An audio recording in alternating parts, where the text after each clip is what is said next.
네, 저번 주에 국토부에서 이런 발표를 했습니다. 2020년 주거안전대책 이런 걸 발표를 했는데 그 내용을 한번 살펴보려고 합니다.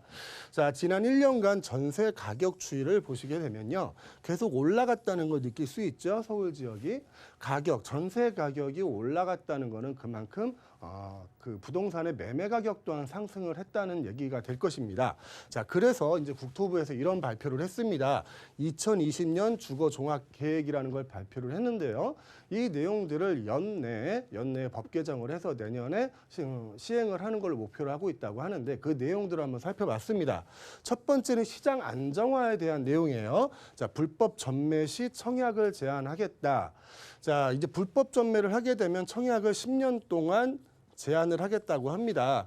자, 전매를 했다는 거는 분양을 받았다는 얘기가 되겠죠. 근데 지금 뭐 평균적으로 가점이 한 65점 정도는 돼야 분양을 받을 수 있는데 그 조건을 가지고 10년 동안 청약을 못 받게 하겠다는 얘기예요. 상당히 그 불법 전매를 시도하지 못하게 이제 강한 조치를 시행하는 거고요. 수도권 분양가 상한제 주택에 거주 의무 기간을 부과한다는 내용입니다.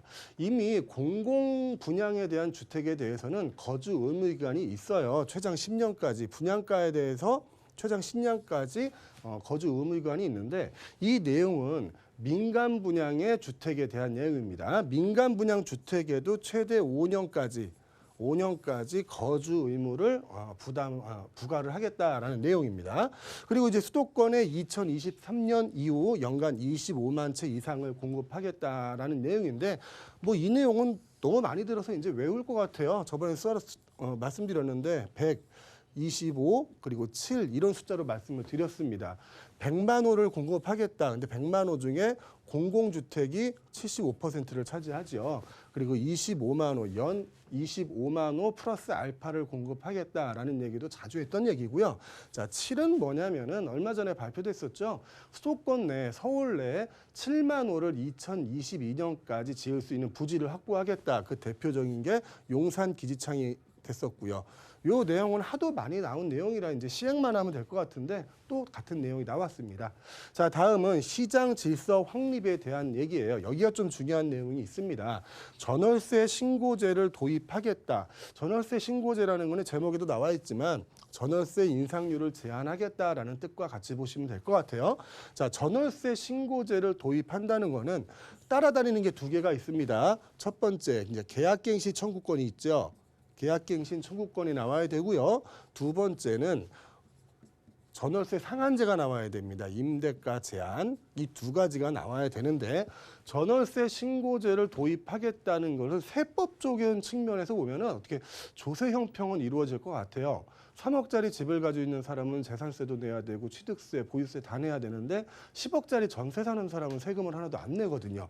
거기 세법적으로 보면은 이제 조세 형평성을 가질 수 있겠지만 실질적으로 부동산을 소유하고 있는 그 입장에서 보면은 굉장히 부담이 되는 내용입니다.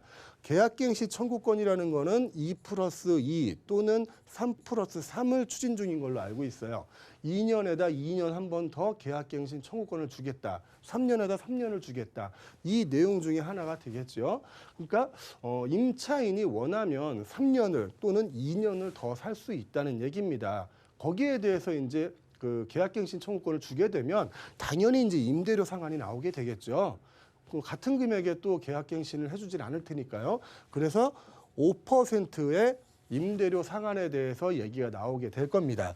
자, 이제 임대료 상한 얘기가 나와서 얘기인데 작년 2월 달에 법 개정이 됐어요. 법 개정이라고 표현하면 뭐하고 문구가 좀 바뀌었는데 임대사업자에 대해서 연 5%를 인상할 수 있다라고 했었는데 이제 연이란 단어를 뺐습니다. 작년 2월에. 그래서 5% 재계약 시 5%에 대한 내용이 나오게 되는 거죠. 이 부분은 좀 이따 이 내용에서 나오게 될 것 같아요. 전국 임대사업자 대상 합동 점검을 실시하는데 주 내용이 이겁니다. 5%를 넘게끔 임대료를 증액을 시켰느냐 이거를 하겠다는 건데 그 기준이 작년 2월 달을 기준으로 해야 될 것 같아요. 19년 2월 전에 재계약을 하셨으면 연 5%도 가능합니다. 하지만 그 이후라면 재계약 시 5% 이내로 하셔야 된다는 얘기예요. 자, 정비사업 과열 수주 경쟁 막기 위해 세부 규정을 마련한다. 정비사업들 시공사 선정할 때 항상 부정부패가 많이 있죠. 그래서 조합장들 많이 경찰서에 잡혀도 가시고 그런 문제들 많은데 거기에 대한 세부 규정을 마련하겠다는 얘기고요. 자, 포용 쪽 주거복지에 대해서 뭐 공공주택 등등 주거급여 등등 내용이 나오고 마지막으로 이제 주거환경 개선이 나옵니다. 자, 포용 쪽 주거 복지에서 이제 공공주택 21만 채 공급이란 얘기가 나오는데 이 부분은 제가 오늘은 시간이 없어서 말씀을 못 드릴 것 같고 다음 시간에 한번 설명을 드려야 될 것 같아요.